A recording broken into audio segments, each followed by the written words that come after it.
जो सरस मजाનું એકદમ દેશી ગાયનું છે ને માખણ બનીને તૈયાર છે ને પોણા કિલા જેવું ઘી છે ને એ બન્યું છે। જો ખાટી ચટણી છે ને એ પણ બની ગઈ છે।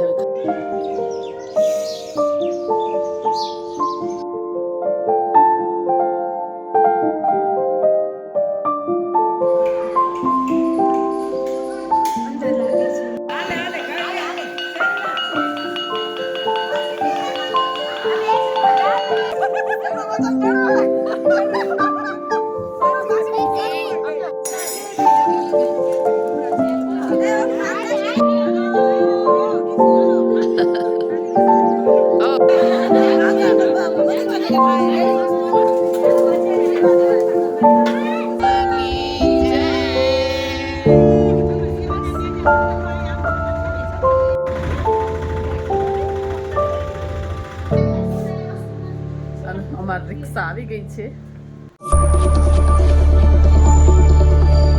ગુડ મોર્નિંગ બધાને। જો સવારની ચા છે ને એ બનવા મૂકી છે અને સાથે સાથે છે ને ખાટી મીઠી ખજૂરની ગોળવાળી આંબલીની ચટણી છે એ બનવા મૂકી છે। અહીંયા કને મલાઈમાં છે ને રાત્રે છાશ નાખીને મૂકી છે। પહેલાં છે ચા છે ને એ બેસીને આરામથી પી લઉં।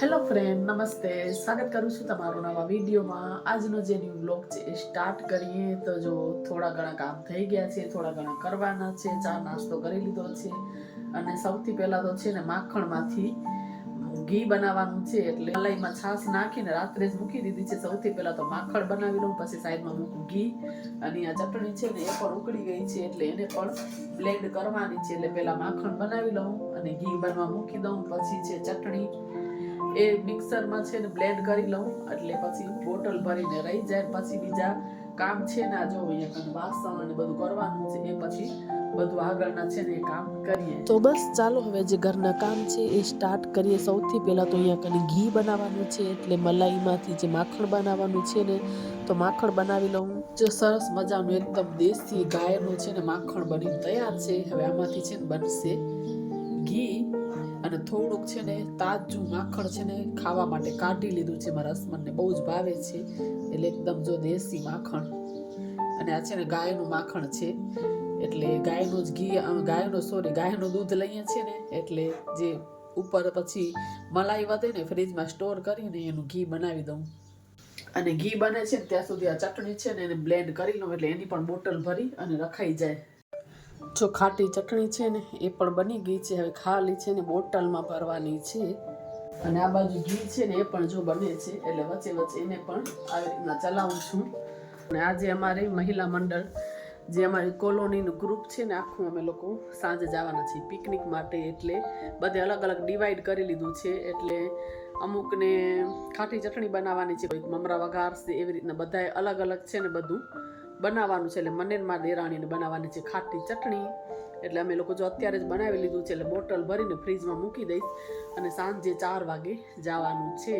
તો થોડું ઘણું તમે લોકોને દેખાડીશ અમારું પિકનિકનું, અને પછી રાત્રે કેટલું વહેલું મોડું થાય કંઈ ખ્યાલ નથી, એટલે થોડું ઘણું અત્યારે જ પ્રિપેરેશન કરી જઈશ। એટલે હસબન્ડને દીકરો ઘરે હશે, થોડીક ચટણી વધારે જ કરી છે એટલે એ લોકો પણ ભેલ બનાવીને સાંજે ખાવી હોય, મને વહેલું મોડું થાય તો એ લોકો ખાઈ શકે। રોટલી પણ થોડીક એક્સ્ટ્રા જ બનાવી નાખીશ, એટલે આવી રીતના કાંઈક ચાલે છે। ચાલો ફટાફટ બધા વાસણ છે ને એ કરી લઉં।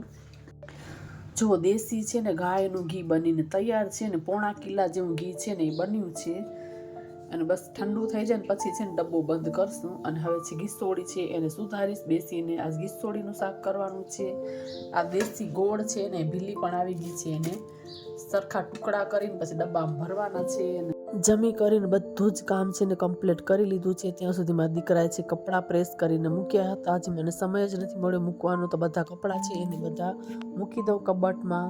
તો જો ફટાફટ છે ને રેડી પણ થઈ ગઈ છું, કેમ કે અમારું 4 વાગે રિક્ષા આવી જવાની છે। એટલે જો કપડાં ચેન્જ કરી લીધા છે, માથું ઓળી લીધું છે, અને બસ હવે બૂટ પહેરી લઈશ, પછી અમે લોકો નીકળીએ, જઈશ દેરાણીના ઘરે, ત્યાંથી પછી અમે લોકો નીકળશું। ચાલો હવે અમારી રિક્ષા આવી ગઈ છે, હવે બેસી જાય બધા નીકળીએ। અમે લોકો પહોંચી ગયા છીએ મહાદેવના મંદિરે। આ છે રમણેશ્વર મહાદેવ। તો બસ અહીંયા અમે લોકો પણ દર્શન કરી લઈને તમે લોકો પણ દર્શન કરી લ્યો। અહીંયા લાઇટ અમે જોતા હતા ક્યાંથી સ્ટાર્ટ થાય છે, તો લાઇટ પણ ચાલુ કરી દીધી છે। હવે મસ્ત મજાના જો મહાદેવજી દેખાય છે, અને પછી છે ને અહીંયા બધું થોડી વાર ભજન કર્યા અને હવે છે ને નાના છોકરાને સૌથી પહેલાં સંગીત ખુરશી રમાડશું, પછી અમે લોકો રમશું.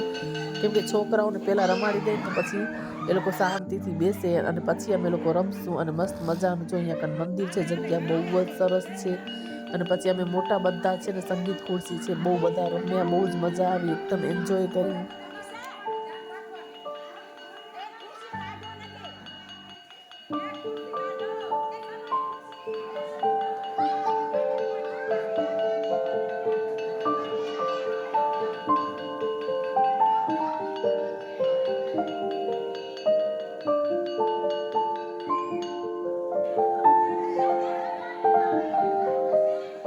અને મંદિરની બાજુ મસ્ત મજાનું આવી રીતનું ગાર્ડન હતું, ઝૂલા અને એટલું બધું સરસ હતું. ત્યાં અહીંયા કને અમે થોડા ફોટા પણ પડાવ્યા અને સરસ મજાના છે ને આમાં મસ્ત મજાના એકદમ ચણા હતા, તો બસ થોડા થોડા બધાએ એ ખાધા.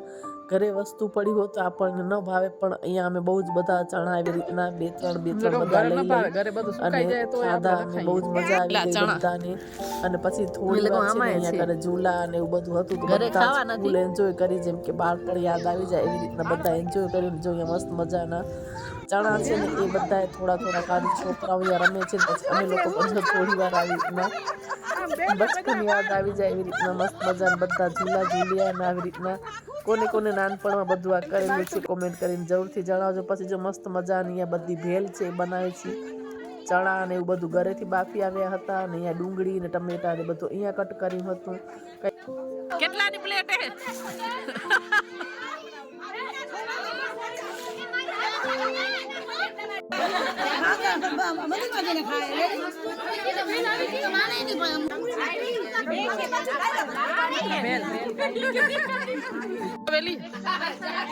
હાથ હલાવી દે થોડુંક, ભલે થઈ ગયું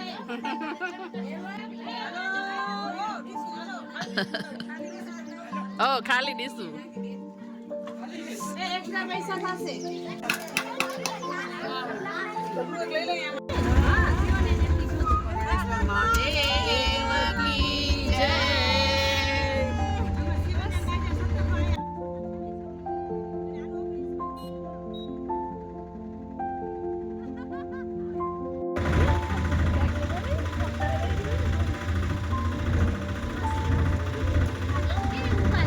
સાડા 7 વાગી ગયા છે અને હમણાં જો ઘરે પહોંચ્યા છે. એટલે રસોઈની તો કાંઈ તાણ છે નહીં, કેમ કે મને તો જરાય ભૂખ નથી, ભેલ ખાઈ લીધી છે. અને બસ ટમેટાનું શાક બનાવીને જ ગઈ હતી, કેમ કે અમારું કાંઈ નક્કી નહોતું કેટલા વાગે અમે ઘરે આવશું એમ. તો બસ ખાલી હવે છે ને જોઈ મારા દીકરાને જે ખાવું હશે ને એ બનાવી દઈશ ને હવે ધૂપ દીવા છે એ કરી લઉં. અને સાથે સાથે આ વિડીયાને પણ અહીંયાથી એન્ડ કરી દઈએ. વિડીયો સારો લાગે તો જરૂરથી વિડીયોને લાઇક કરજો, ચેનલને સબસ્ક્રાઈબ કરજો અને તમારા ફેમિલી ને ફ્રેન્ડ્સ સાથે જરૂરથી વિડીયોને શેર કરજો. ફરી પાછા મળીએ નવા વિડીયોમાં. ત્યાં સુધી બધાને જય માતાજી, જય શ્રી કૃષ્ણ, હર હર મહાદેવ, બાય બાય.